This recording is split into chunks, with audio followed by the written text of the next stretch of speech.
मेरा नाम है वैभव और आप लोग देख रहे हैं UP PSC best online coaching YouTube channel. दोस्तों, डेली हम लोग एक प्लान लेके आते हैं समीक्षा अधिकारी की तैयारी के लिए। अब ये प्लान इसलिए देखो बहुत ज़्यादा इंपॉर्टेंट है क्योंकि कई बार आपने ये चीज़ महसूस करी होगी कि कई सारी चीज़ें आप अपने डेली बेस में प्लान करते होगे कि हम समीक्षा अधिकारी के लिए आज ये पढ़ेंगे, कल ये पढ़ेंगे। एक टाइम टेबल भी शायद कुछ लोग सेट करते हैं, बट उसको आप फॉलो नहीं कर पाते हो। रीज़न बीइंग कि आप कहीं ना कहीं जवाबदेह नहीं होते हो। तो यहाँ पर हमारी ये जो वीडियो सीरीज़ है इसके माध्यम से सिर्फ ये कोशिश करी गई है कि आप डेली बेसिस पर जो यहाँ पर टॉपिक्स असाइन किए जाएं उसको कवर अप करें और कमेंट सेक्शन में आप बताएं कि आपने ये टॉपिक्स जो है वो कवर अप कर लिए हैं नेक्स्ट डे। इससे होगा ये कि आप कहीं ना कहीं अपने आप को रिस्पॉन्सिबल पाओगे कि आपको पता होगा कि सर ने बोला है ये टॉपिक्स कवर अप करने के लिए, सो नेक्स्ट डे मुझे इसका आंसर करना होगा। अगर आप ऑनेस्ट रहोगे तो आप देखना आपकी तैयारी बेहतरीन हो जाएगी, क्योंकि यहाँ पर वो सारे टॉपिक्स जो बहुत इंपॉर्टेंट है वो कवर अप करवाए जाते रहेंगे इसके माध्यम से। मैं आपको यहाँ पर पढ़ाऊंगा नहीं, मैं सिर्फ आपको एक टारगेट दूंगा जो आप अगले 24 घंटे में यहाँ पर अपना फुलफिल करने के बाद कमेंट सेक्शन में बताएंगे। ठीक है, चलो अब बताते हैं कि आज 10वें दिन का प्लान क्या है। सबसे पहले यहाँ पर बात करते हैं हम किसकी, करंट अफेयर्स की। अब करंट अफेयर्स आपको पता है कि बिना इसके आज की डेट में कोई भी परीक्षा निकालना इम्पॉसिबल है, स्पेशली अगर यूपी पीएससी आयोग के द्वारा जो कंडक्ट होने वाली परीक्षाएं हैं। ठीक है, एक आपकी पीसीएस की, आरओ की, बीईओ की, इन तीन के बारे में बात करें। अगर आप निकालना चाहते हो तो आप 100% करंट अफेयर्स को जो है कवर अप कर लो। अगर कर लिया तो आप यकीन मानो कि पीसीएस में अगर मैं बात करूं स्टैटिक सब्जेक्ट पर बेस्ड जो करंट अफेयर्स होती है उसको मिला के तो तकरीबन 50 से लेके 60 क्वेश्चंस आपको मिल जाएंगे। समीक्षा अधिकारी में स्टैटिक बेस्ड करंट अफेयर्स को मिलाने के बाद ये संख्या जो नंबर ऑफ क्वेश्चंस की रहेगी तकरीबन 40 से 45 रहने वाली है। बीईओ की बात करें तो इसमें भी इसी पैटर्न पर रहेगा। दैट मीन्स कि आप करंट अफेयर्स को बिल्कुल इग्नोर नहीं कर सकते। बेहतरीन सोर्स कौन सा है, कहाँ से पढ़ें, तो स्टडी फॉर सिविल सर्विसेज का जो मेन चैनल है वहां से आप करंट अफेयर्स पढ़िए, जो मैंने आपको डेली बेस पर टारगेट अभी तक असाइन करा गया है।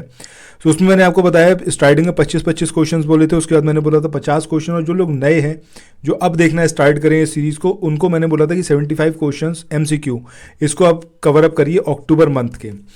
अक्टूबर मंथ का 500 क्वेश्चंस के आसपास का वो वीडियो है, उसको देखिए और उसमें आप जो है अगले 24 घंटे के अंदर 50 और क्वेश्चंस को कवर अप करिएगा। ठीक है, ये काम आपको करना है करंट अफेयर्स के लिए। इसके बाद नेक्स्ट हम बात करते हैं हिस्ट्री की। अब हिस्ट्री में आप क्या पढ़ोगे, हिस्ट्री में आप पढ़ना अगले 24 घंटे में मुगल एम्पायर। अब मुगल एम्पायर में क्या पढ़ोगे, उसका एडमिनिस्ट्रेशन पढ़ना। ठीक है, एडमिनिस्ट्रेशन से रिलेटेड जितनी चीज़ें हैं वो सारी पढ़ना आप अगले 24 घंटे में।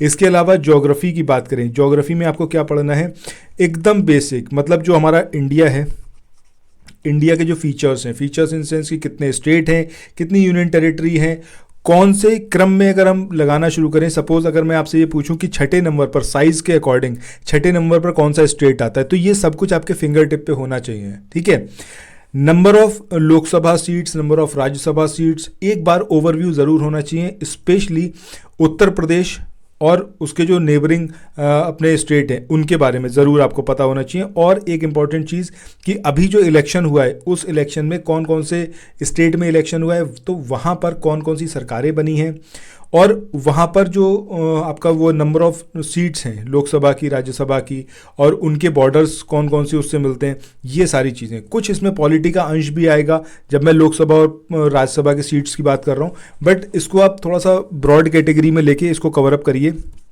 इंडिया के जो कोस्टल स्टेट्स हैं उसको देखिए। ठीक है, और कौन कौन से कोस्टल स्टेट्स ऐसे हैं जिनका बॉर्डर जो है किसी एक स्टेट से मिलता है या फिर एक से ज़्यादा से मिलता है, तो वो नंबर ऑफ स्टेट्स भी आप मतलब उसको कहीं अपना एकदम जो माइक्रो नोट्स है उसको बनाकर लिख लीजिए। ठीक है, एक क्वेश्चन आपको 100% मिलेगा, हर साल आता है, जबकि ये एकदम मतलब बेसिक है, यहाँ से शुरुआत होती है आपकी ज्योग्राफी की, इंडियन ज्योग्राफी की स्पेशली। ठीक है, ये आपका टारगेट है अगले 24 घंटे का। मैं बिल्कुल आप लोगों से एक्सपेक्ट करता हूँ कि आप लोग जो है यहाँ पर ज़रूर इसको फुलफ़िल करने के बाद कमेंट सेक्शन में बताएंगे। यहाँ पर कुछ जो हमारे सब्सक्राइबर्स हैं उनके नाम भी मैं ज़रूर यहाँ पर अनाउंस करना चाहूँगा, जो डेली बेस पर जो ये टारगेट असाइन किया जाता है वो उसको कवर अप कर रहे हैं। रीज़न बीइंग कि उनको भी पता है कि ये जो प्रक्रिया है जिसमें आप थोड़ा सा रिस्पॉन्सिव होते आते हैं और आपको ये भी लगता है कि हाँ इसको हमें कवर अप करना चाहिए। इसमें राजेश कुमार यादव हैं, इन्होंने मतलब ऑलमोस्ट डेली बेसिस पर ये काम किया है। इसके अलावा नीतू मिश्रा हैं जो ये चीज़ करती हैं कि जो टारगेट असाइन किया जाता है उसको वो करती हैं। इसके अलावा आपके जितेंद्र हैं, ठीक है, उन्होंने भी ये चीज़ करी है। इसके अलावा प्रियंका कुमारी हैं, ठीक है। तो मैं ये चाहूँगा कि आपका नाम भी मैं यहाँ पर इसी तरीके से अनाउंस कर पाऊँ, और आप लोग जो है कमेंट सेक्शन में नेक्स्ट डे ज़रूर बताइएगा कितना आपने अचीव करा, नहीं करा, क्या कुछ रहा, ठीक है। तो फिर मिलते हैं नेक्स्ट वीडियो में। Till then thank you so much, have a nice day, bye.